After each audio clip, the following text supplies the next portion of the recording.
I started doing workshops and doing groups where I'm getting up in front of others, like outside of the gym setting, and talking about resilience and perseverance and goal setting and vision and taking action.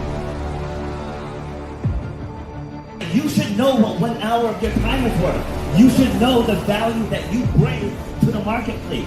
You know what your passion is.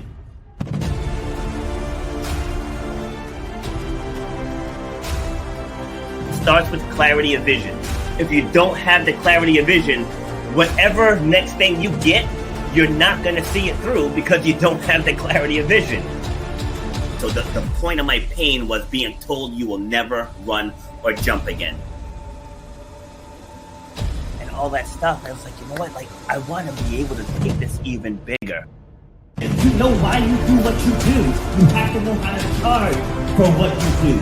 That's how you're going to change your life, and that's how you're going to leave a legacy for your children and your family. You got to know your worth.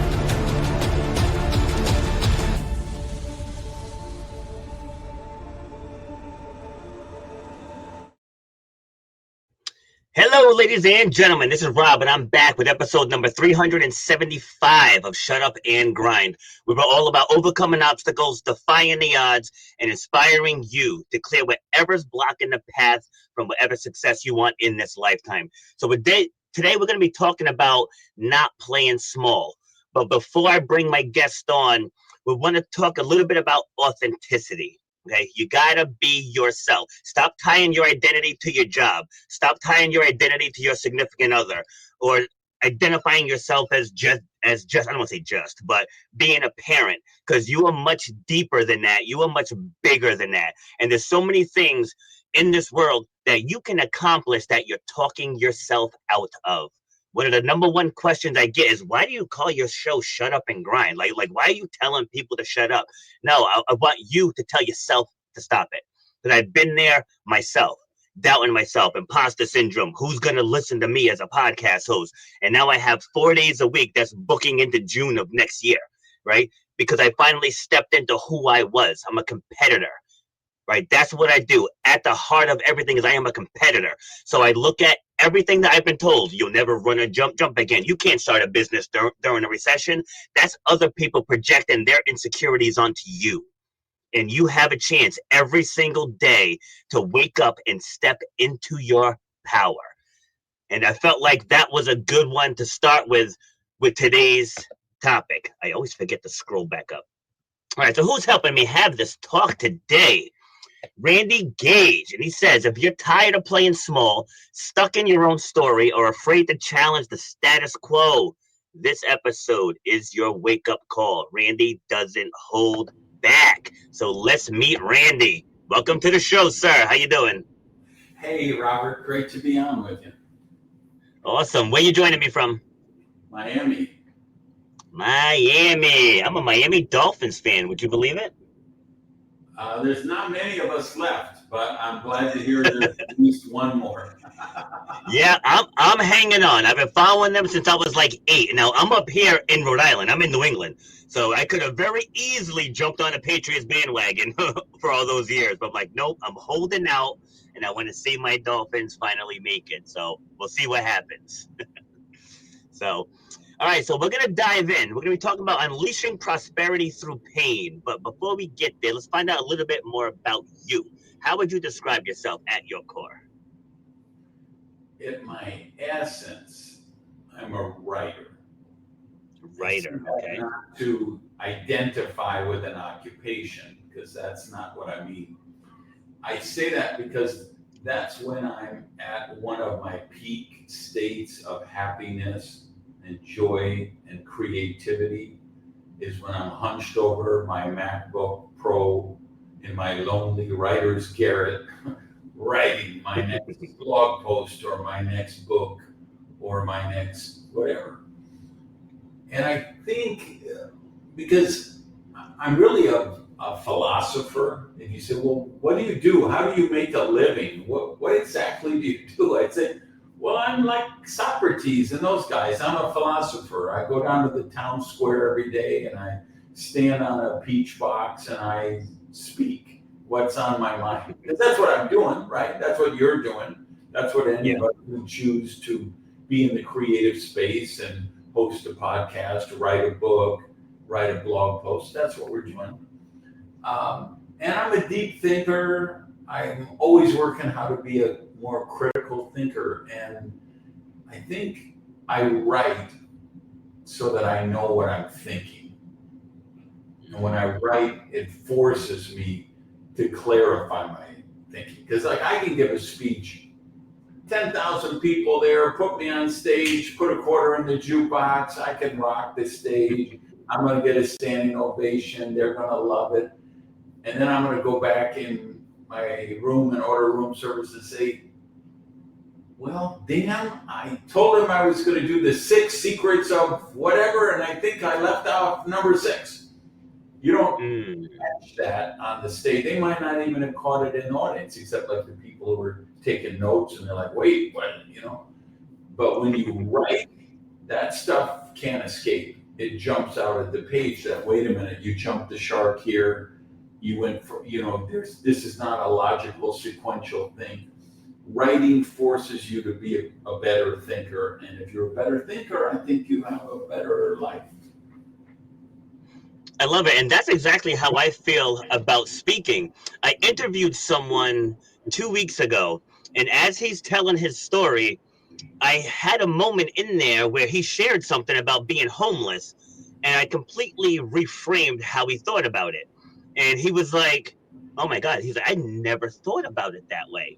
So for this Black Friday, I actually put together a program that helps seasoned speakers find the hidden gems in their own stories. You know, so it's like I always tell people, when inspiration comes, it's like, don't push it away. It's like you never know when that next big idea is going to come. And we live in a society now where we focus solely on our challenges, that the opportunities that are right in front of us, we just completely walk right past them. Right. So in your day-to-day life, and when you're up on stage doing your thing, how much of that do you see? Well, same thing. Let's say I'm coaching with a speaker. They'll come to me and, hey, I'm working on a thing. I always say, and they say, where does the material come from? Where do you get all that? How do you keep writing these books? Material is your life. Your life is your material. So no matter what happens, if you're a professional speaker, it's almost like I was actually on a plane with Lisa Ford, who's also a professional speaker. And the plane landed, it bounced like 15 feet. I'm talking a wide body jet. It's the roughest landing I've ever had, and I'm a 7 million miler, frequent flyer, right? Wow. A lot of planes. I have never seen a plane bounce like that. And I joke with her afterward, you know, I'm like, you know, if this plane would have crashed and you survived, I would have had to take you out because, you know, we can't both have the same story on, you know, for our right? So, you know, the speaker, we just say, you know, it's all new material. Oh, Randy, you know, you got 10 cancer tumors, and okay, great. I got the material for my next podcast, I guess.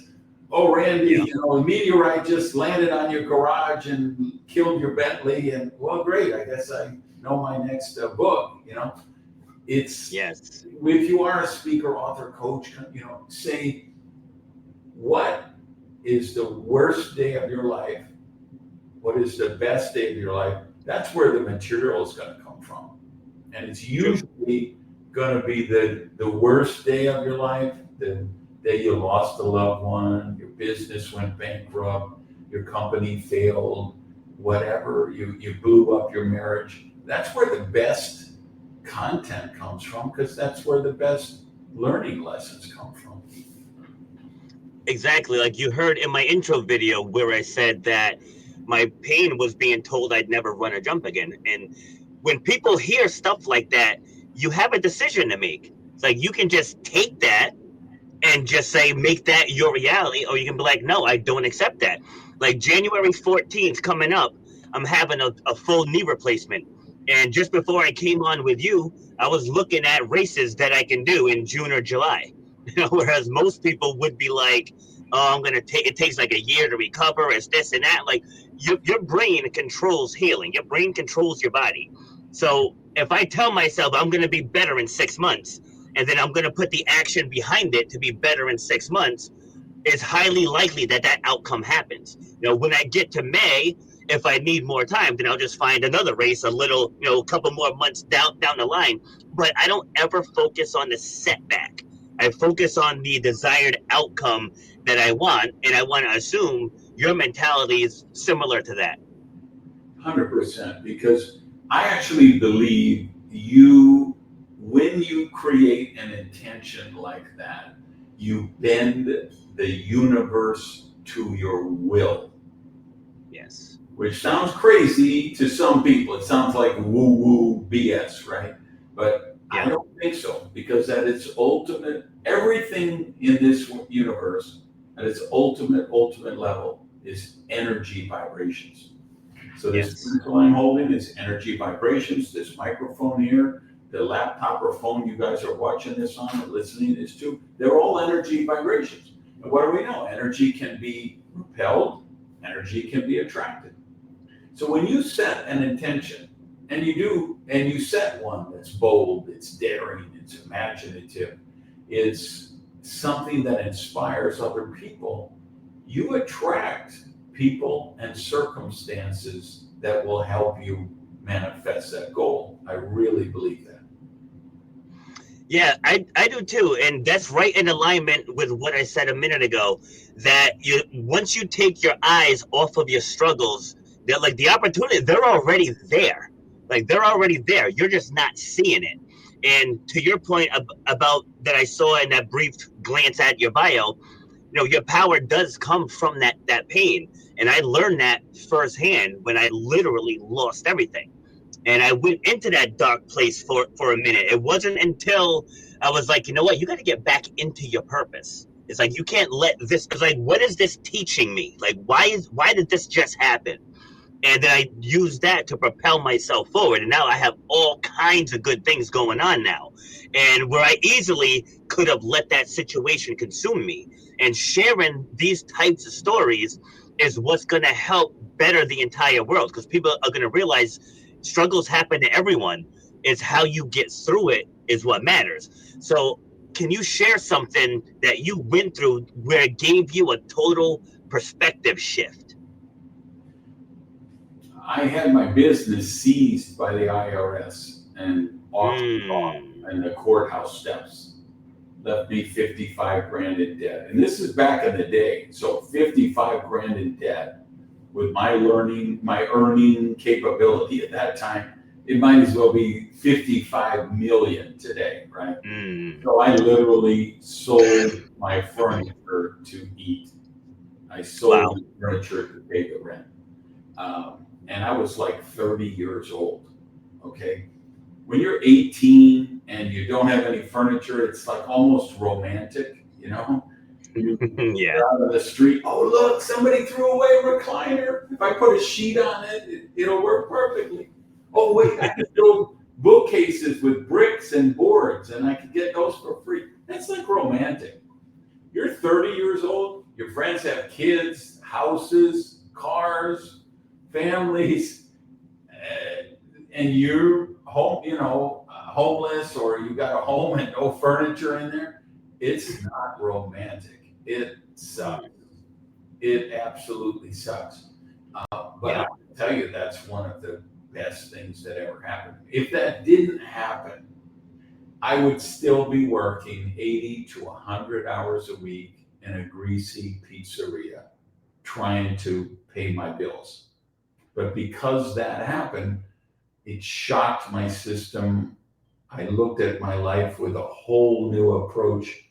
I thought, God, I always wanted to be a writer. What if I started writing some articles and submit them to newspapers or magazines and get something published and make a little money? And what if I had been expelled from high school? I thought, what if I took some courses at the community college and studied foreign language, studied writing, studied anything?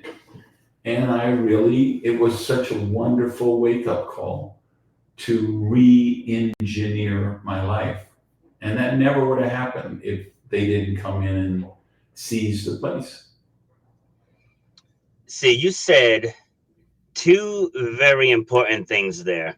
The first one thing that I say in almost every talk that I give is I tell people the pivot that you want, you already know. It's already there. It's in your subconscious mind. Like I knew as a teenager that I wanted to be a speaker. So when everything collapsed for me when I left the restaurant industry, like I knew that was where I wanted to go into fitness and in speaking. And you said you always wanted to be a writer, right? So in the depths of where you were, not having a place to live, not having stuff, feeling down on yourself as a 30-year-old, the answer was right there. And you leaned into that answer. The other thing you said was re-engineering, right? Re-engineering. What people have to understand, life is not about luck. It's about what you do. And when I lost everything in 2023, I've been working like a dog for 2.5 years. I was like, because I'm gonna build something to ensure that that never happens again. It's like I rebooted the podcast, I wrote a book, and right now I'm up to 10 streams of income. So that way, if any one of them goes under, I'm not gonna go under again. Like I had all my eggs in one basket, and when that blew up, it was crazy. But to your point, if that didn't happen, I wouldn't be where I am now. So when life happens to you, you have to look at where those golden nuggets are, and then work into the like lean into those, and not on the negative stuff that happened. Yeah, 100%. And it's funny, we just buy into the story of society, what it tells us. So, I mean, I had started off as a, single mom, raised 3 kids by herself. We were very poor. I knew I was poor. You see these people on TV and they say, we were poor, but we didn't know it. There was so much love in our house. Oh, get out of here. I was poor. I knew it, right? And Yeah. so then I got promoted to cook, and then I was a waiter, and then a manager trainee, and then an assistant manager. And so my dream became to be a restaurant manager. And then when I became a restaurant manager, I realized it's not the American dream. This is the American nightmare. I guess I need to own my own restaurant. So then I went on and, undercapitalized, bootstrapped it, did it. And that's why, of course, I lost it. I didn't have the wherewithal and the resources to start it and do it the right way. But I did it just because I bought in the story. And at no point in all of those years, for 30 years, did I say, well, I always wanted to be a writer. How come I'm not writing? You get sucked into the mind viruses. This is what we do. This is how we do it. This is the way things are done here. And you never question it. So now my work is all about that. Everything, every podcast, every blog, every book is usually at some point going to go back to let's question the premise. Because if the premise is wrong, everything that comes off of the premise is suspect. Yeah, see, and everything that you just said is exactly why I named this show what I named it. Because people talk themselves out of their own betterment. It's like they think that they need more education, or I need another certification. I'm not this, I'm not that. It's like, just get started. Like, you'll be surprised. There's 9 billion people on the planet. You only need a couple hundred to be successful. That's it. Couple hundred. You don't have to do something that's going to be in every living room, in every kitchen, in every, like, not everybody's going to hear the way I talk and resonate. Not everyone's going to hear the way you talk and resonate. It happens. Like, people receive information differently, just like you mentioned earlier about energy, right? Some people might not like my energy. Some people love my energy, but so I just picked my lane. Like, I want to be a bold speaker. You are a bold speaker, right? So people are gonna come to us who need that level. Like, even in the gym, because I manage a fitness business also, and even in the gym, there are people that need my direct style, right? The people that need a gentler approach, right? I'm not attracting them. So, like, they're not my target audience. So once people just realize you don't have to do something that's going to impact the entire planet, you just have to impact people's worlds, right? You do that, and then you duplicate the process, you're going to be massively successful. Did you ever read the essay by Kevin Kelly, 1000 True Fans? I haven't read it, but I've heard of it. Yeah, Google it and read it because it's a very short read. Everybody watching, listening right now, it's really a great read, but it shows how anybody on earth really could build a wonderful dream lifestyle business with 1,000 Yeah. true fans. I don't think we're at 9 billion, by the way. I think that we're only up to about 8 billion in the world. But the point is saying you don't need 8 billion people. If you have 1,000 people who love you and your work, you should never have to look for a job the rest of your life. You should never have to worry about money the rest of your life because you go back to now there's some fundamental stuff, right? You got to solve problems or add value. That's how prosperity is created. So whether you're Steve Jobs coming up with the iPad, whether you're Waymo launching driverless cabs, whether you're Jeff Bezos doing Amazon, you're solving problems or you're adding value. And when you do that, there will always be people who will joyfully, lovingly, gratefully crawl naked over broken glass and throw money at you because you're going to make the problems go away. I love that that visual. So I spoke at a career day back in September, and they wanted me to talk about the fitness industry. So when I got there, I was like, can I take this in a different direction? I was like, 'cause I don't want to just talk about fitness. So I went through, because now I'm sure you realize it's not easy to keep a teenager's attention, right, for the long term, right? So I started it by making it about them. It's like, right, what do you want to be? What do you want to be? And then I went through and I showed them how to leverage what they wanted to do. For example, one woman wanted to be a physical therapist, right? And I was like, so in being a physical therapist, like, can that give you generational wealth for your family?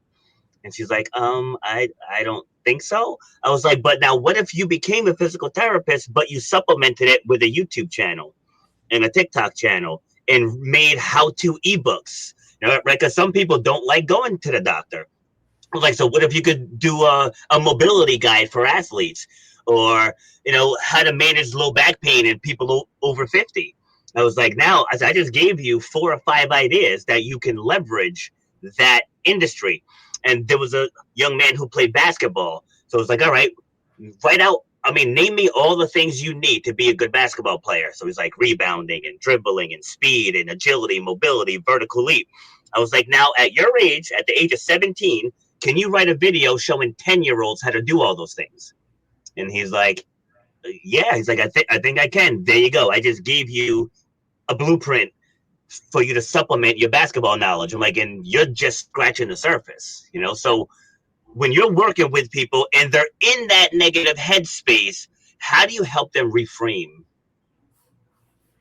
I'm going to catch them all the time on their inner dialogue because somebody says, I just can't, I'm nervous in front of audiences. I just can't speak. I've never been able to do public speaking. I'm always going to say, stop. Let's not affirm that. Because, of course, when you say that, you're programming your subconscious mind. Yes. We know the subconscious is the big iceberg under the water, the 95%. This is the basis of my work for 40 years, 30 years. If your subconscious mind has a conflict with your conscious mind, your subconscious mind is going to win 100 times out of 100 times. Mm-hmm. So my work is helping people uncover their limiting beliefs, which I believe for the average person, their core foundational belief about all the important things in life they're created before they're 7 or 8 years old. And all the important areas, money and success, health and wellness, God and religion, sex and sexuality, relationships and marriage, all the important stuff, you developed them 4, 5, 6 years old. Your parents were abusive, one cheated on the other. You have core foundational beliefs about relationships. and you're going to go out in the world and repeat them unless you question the premise, because that's your model. And so you say, you mean I blew up my marriage at 35 years old because of programming I got when I was 6? Yeah, that's exactly what I mean. You mean I sabotaged my career and I got fired from a job because of programming I got when I was 7? Yeah. Because if you're like most people, you were programmed, like health and wellness. Let's take your area, right? So you, I'm sure, have some really strong, important foundational beliefs about health and wellness. Yes. What's the problem with the people coming to your gym, coming to you for coaching? They also have some strong foundational beliefs about health and wellness. What are yours versus what are theirs? Well, even though I've never met any one of your single clients that you saw in the last month, I know exactly what they were programmed with for their core foundational beliefs. They believe that for every decade you get older, you add 5 to 10 pounds of weight, because everybody they saw did that.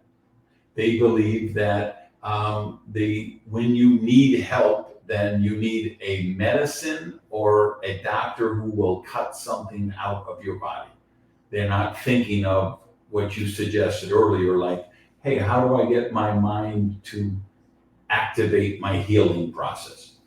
They believe that by the time you're 50 years old, you're on 6 prescription medicines. By the time you're 60, you're on 10 prescription medicines. By the time you're 70, you're on 15. My great aunt was 83. I went up there and said, Nettie, I want to see every single prescription, every bottle. She had 23 of them. Oh my God. I took her and her 23 bottles down here to Miami to my doctor. And we found that the podiatrist prescribed this one, which counteracted with this one, and this specialist prescribed that eliminated the other one, and then those two created a reaction that a different doctor prescribed. And so we got her from 23 medicines down to 12, which was, but that's, you're raised, like I say, your core beliefs. So for most people, what are their core beliefs? Money is bad. Rich people are evil. It's spiritual or virtuous to be poor. To be a good, successful entrepreneur, you've got to be a bad parent. To build a successful business, you have to exploit people, rip off the customers, pillage the environment. These are the core foundational beliefs that are in their subconscious mind. And if they don't get to a seminar where I'm metaphorically grabbing them by the collar and getting in their grill, or if they're reading one of my books, and I'm, wait a minute, let's just question, what are your beliefs about God and religion? Or what are your beliefs about health and wellness? And for most people, they can go through their whole life and never question those beliefs, so they can never make the change stick, because they're treating the symptom, but they're not treating the cause. Yeah, I love all of that. Like, here's an illustration. It's a little different than what you just shared, but this is about questioning, because I agree with that 100%. I spoke on a panel last month, and when I had the pre-interview, the host was like, and it's our expectation that you will show up in professional attire. And I said, okay, absolutely. I said, whose profession are we going by? I said, because in my profession, I can wear a tank top. I said, so if I'm going to, and it was about authenticity. So it's like, you want me to come in and speak about authenticity wearing a shirt and tie, something that I would never wear into the gym, right? So I would walk into the gym with a shirt and tie, and they would look at me like I had 5 heads, So, and then she had really no answers for that. She was like, oh, okay. She's like, just come in as you are. Yeah, you question the premise, right? And that's what we've got to do. We just got to question the premise, because the amount of stuff that people do, I mean, they're just robots, most people. And like today, with social media and the mind viruses that are created with that, and Oh God. the cell phone addiction that people have, Mm. most people today are going to bed with their smartphone. The last thing they do is fire off one more post on Instagram or watch 5 more clips on TikTok or whatever. They wake up, they've got the news alert, the breaking news first thing in the morning. We're like in the Matrix. It's not the Matrix like the movie, but it's the Matrix of the cable news channels, the social media platforms, all the marketers who want to sell you crap that you don't need, all of the political government stuff to brainwash you, to program you to be a worker drone in the collective.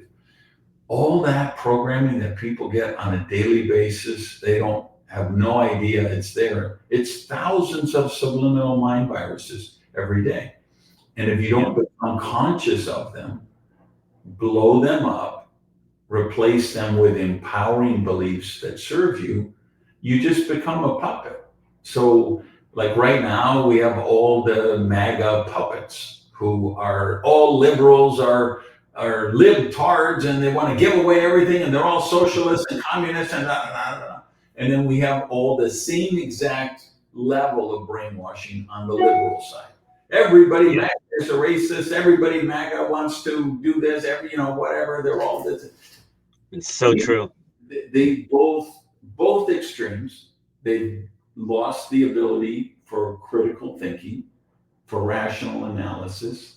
They're completely puppets on a string, and they're powerless to stop it because they don't recognize the programming they have. If someone wants a deep dive on this, on my blog, so randygage.com, just go to the blog, and I need to go see what the just if you search under the blog, I wrote it with the Charlie Kirk thing when Charlie Kirk got assassinated. Remember? Yes. So it was the same when Trump got shot. It was the same when Pelosi's husband was attacked and whatever. So here's the actual. The title is Liberals, MAGA, Charlie Kirk, Elon Musk, and They. So it's a little detour, but I think it's worth taking for the sake of your listeners and viewers, because I got to get back to the screen with you. I don't remember. I got so many sessions open. What are we on? We're on Riverside. What are we? We're on StreamYard. Wow, I am so not there. StreamYard Studio. Anyway, so it's like I got a text from my friend. They shot President Trump. I got another one with Kirk. They shot Charlie Kirk with, they attacked Pelosi's husband. And so the question that I put in this blog was, who's they? They didn't do that. What do they mean when they say they? And of course, the MAGA people, when they say they mean the liberals. And the liberals, when they say they mean the MAGA people. But there's no they, it's just us, right? And so we've got to look at that and, oops, I almost hung up on you trying to find the, to say, no, it's not they. We've just been brainwashed to demonize the other side, to otherize the outside. So they're not even human anymore. So it doesn't matter what you say about them because they're not really people, right? We've adopted these online avatar personalities, and we're the noble ones, the good ones, and everybody else is the evil people who want to destroy the world. But it's all just mind viruses, and it's all programming.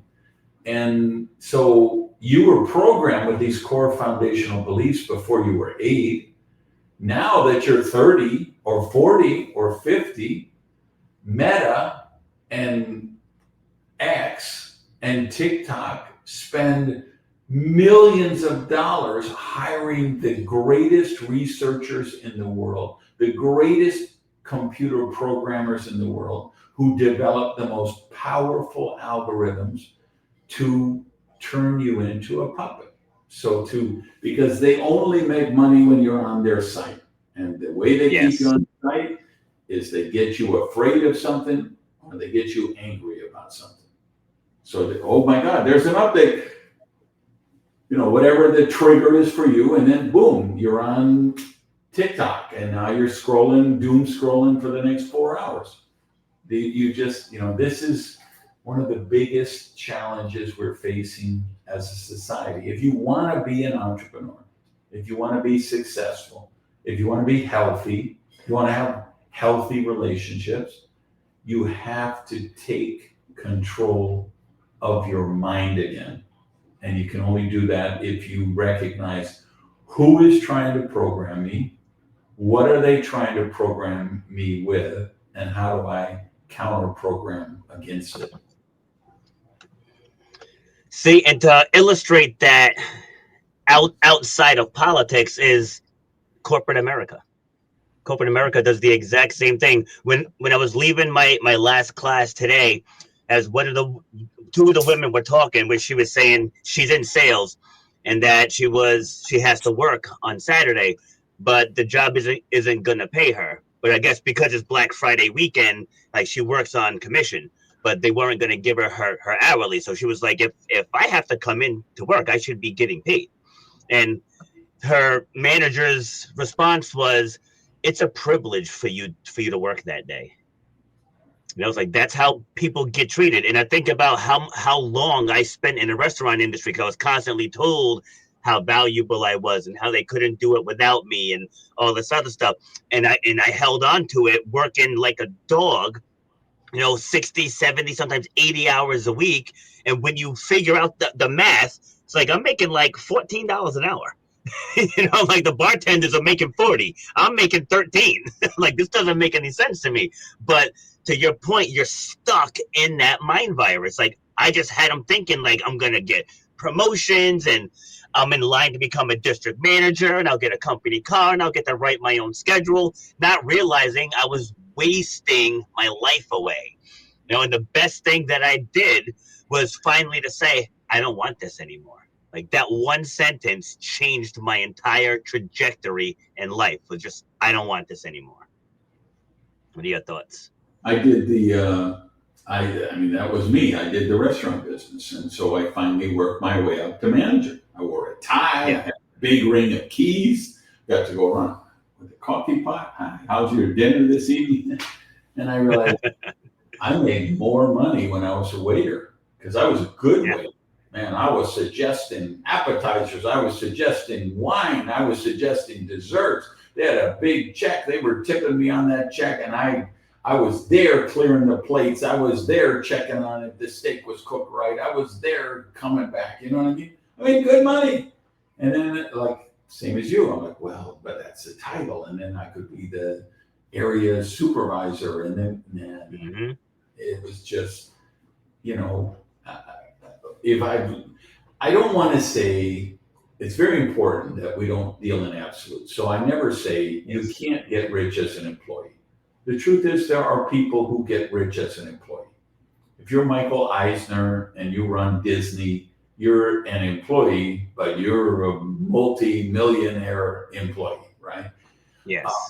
But that's very rare. I believe it's easier and quicker to become wealthy being an entrepreneur. Because if you're an employee, still, somebody somewhere has to buy you at wholesale and sell you at retail. And so they're getting that profit margin, you're not.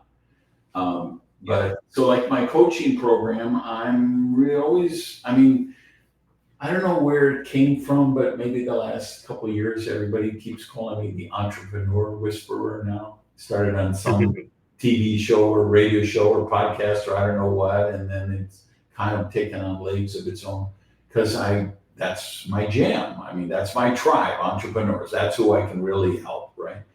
And I'm always encouraging them, how do we get you to be an entrepreneur? Or if they really are in an employment space and they want to stay in an employment space, great. But how do we get you to think like an entrepreneur? Because Yes. that is where the critical thinking comes from. That's where the innovation comes from. That's where the breakthroughs come from. Yeah, and that goes back to what you were saying about your programming. I say that like you see it in fitness all the time. You get guys who are fabulous personal trainers or fitness coaches or athletic strength and conditioning coaches, and they think they can just step out and just open up their own gym. It's like it's not that easy. Like, because again, you just went from being an employee, like you don't see what we do on the back office end and the marketing and the branding. And again, I learned that firsthand when I first started, and I didn't really grasp what I was doing until I started traveling and going to seminars and going to masterminds and hiring a business coach. And that was when I learned how to do all of this stuff. Because just going in, it's like, hey, you open the doors and they'll just come.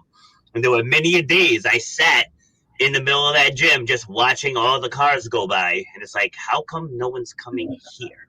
You know what I mean? Because that's what you think. Like a Planet Fitness, they can do that, but they don't see the millions of marketing dollars that they're putting out in TV commercials and online ads and all this other stuff that the average personal trainer, they don't know that you need all of that stuff, because most gyms go under in about 18 months. Yeah. Like it's scary. So they don't upgrade themselves. But I want you to spend our last few minutes, because I know you have a hard out, just on your business, what you do, what you offer, if you have any services to offer, where people can find you. So the floor is yours for the next 7 minutes. All right. So randygage.com. RANDYGAGE. randygage.com. That's my Starfleet command site. That's where all things meet. So my podcast, you can get to it from there. My blog, you can get to it from there. My books, so link to Amazon's the best place to get the books. For entrepreneurs, the best books for me are going to be Mad Genius, Risky is the New Safe, and then Radical Rebirth, which would be one for everybody on this podcast. If you're on this podcast, Radical Rebirth is a must read for you. It's how to really reinvent yourself. And so, like I say, what I'm working with entrepreneurs. I have a coaching program called Breakthrough You, 3 levels, because you have to start where you got to start, right? The first level is for people who are not prosperous. They're not making good money. They might have a bunch of student loan debt. They might have credit card debt. They don't have prosperity consciousness. They have poverty consciousness, right? They expect bad things to happen. When good things happen, they waiting for the other shoe to drop. If that's where you're at, that's what I call it, the apprentice level, right? It's very inexpensive, but we got to get them. And if you're there, we got to get you out of poverty consciousness into prosperity consciousness. We have to get you to the point where at least 50.0000001% of your thoughts are positive. Because even if it's 1/10,000th% more in the positive column than the negative one, that will create another positive thought to tip the scale, and another one, right? The middle level is the alchemy level. You remember alchemy was the ancient practice of transmutation, transformation. How do we convert base metals like lead into gold? That's for people, they're out there, they're hustling, they're going after it, they got business. They listen to the podcast, shut up and grind. They're grinding out there. But they can't quite break the $1 million mark for whatever reason. That's the middle level, the apprentice level. And then I have a level for the ballers, the players, the anarchist level. It's like the 1% of the 1%. And you go with the level that's right for you, because it's all a process. And I work with everybody, believe me. I work with some of the most successful billionaires in the world. And I work with people who are, 2 minutes away from bankruptcy. You got to start where you're at. And I've been at those spots along the journey, right? I am the guy who sold my furniture and slept on the floor. But I'm also the guy who's now in the Speaker Hall of Fame, who's got 16 books, 15 out so far, have all been bestsellers. I've built a multi-million-dollar speaking business. I've built a multi-million-dollar consulting business. I'm an entrepreneur. I've produced more than 23 billion with a B, $23 billion worth of revenue for myself, my team, and my clients and proteges. Wow. So I've seen it, all of that. And it's about the mindset, and then you learn the skills, right? But because like the people at my top level, some of them are crazy successful, right? So why are they joining my program? Because I'm the only guy who would tell them the truth, who get in the face and say, that's wonderful. I'm really glad you did $87 million last year. But the fact is, your kids don't even want to talk to you. So what the F is the good is your 87 million, or your marriage is in shambles, or you're 2 cheeseburgers away from a diabetic coma. So how does that work, right? So, because I'm all about the holistic thing, how to be healthy, how to be happy, how to be prosperous, right? And that's the mindset. That, by the way, that'll be a good giveaway for your pod peeps here. On my website, right on the homepage, there's a PDF, 7 Elements of a Prosperous Life. So it's free, just download it. But I think that would give real value to people on, again, how to get the whole thing. Because again, it isn't just the money or the titles or the perks or the bling bling. You really want a prosperous life, the whole picture. Absolutely. That was awesome. So like I said, I know you got a heart out. If you want to give like a good 30-second final word, and then we'll break this down. Final 30 seconds. The only free cheese is in the mousetrap. If you want to manifest prosperity, I don't have hacks and whatever. I'm going to show you how to put in the work. And you got to be willing to do the work. But if you're willing to do the work, you work on you, and you look at what do you want to do, have, and become, and then you just start that process, and you work at it every day. You get there. You don't ever get to the summit, pinnacle, end, because it's always a journey. And it's all about just becoming the highest possible version of yourself. Love it. And I love that quote. The only free cheese is in the mousetrap. That's awesome. And that's a perfect note to end on. So thank you very much for coming, sharing your stories. If you want to come back again and be on one of my panels, we go round table talking about various topics. You can more than welcome come back for that. And enjoy the rest of your day. All right. Thanks, Rob. Thanks for everybody watching. Peace. All right. Take care. All right. So that was Randy. If you tuned in late, make sure you go back and watch the rest of the episode. He gave a lot of wisdom there, shared some powerful stories.